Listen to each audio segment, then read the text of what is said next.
Last fall, I was asked by one of the deaconesses of Grace Church to do a class on what it means to be a deaconess at Grace Church. Some of you may understand that at Grace we have a few positions that are considered officers. We have the role of elder, we have the role of deacon, we have the role of deaconess.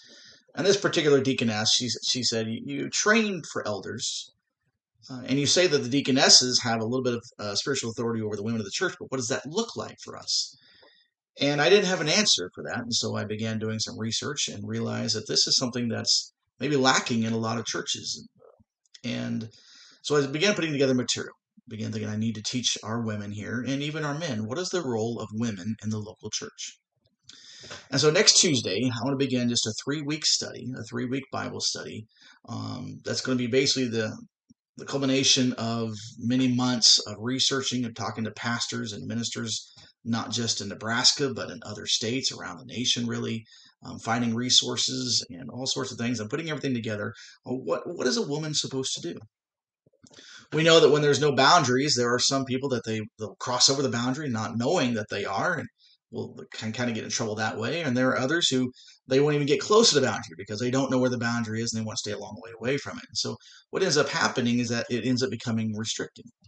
And while we know that the positions of a church aren't gender neutral, there are some positions that are gender inclusive. Some positions that honestly, as I began my studies, I realized that my own preconceived notions were nothing more than that, preconceived notions. They weren't based on biblical fact. They were based on my own opinion or my own cultural upbringing, having been brought up in a church where women weren't really allowed to do much outside of teach Sunday school class to kids and maybe sing a worship song on Sunday morning as a special music. And so in all of this, I've learned a lot, and I've had to change my opinion on some things based on what the Bible actually teaches.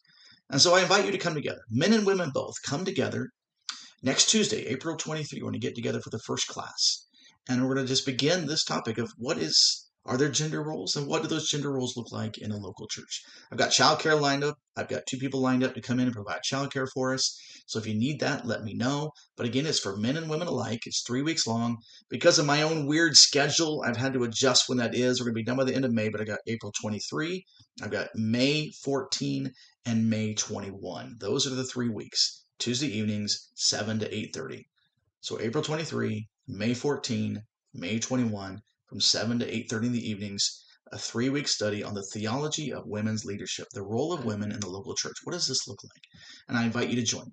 If you have any questions on this, feel free to shoot me an email, give me a call the church office, whatever you want to do there, and we'll talk it through. You can sign up for it anyway, but I'd love to have you come, and hopefully we'll be able to see you there. You guys have a blessed weekend, and we'll see you on Sunday.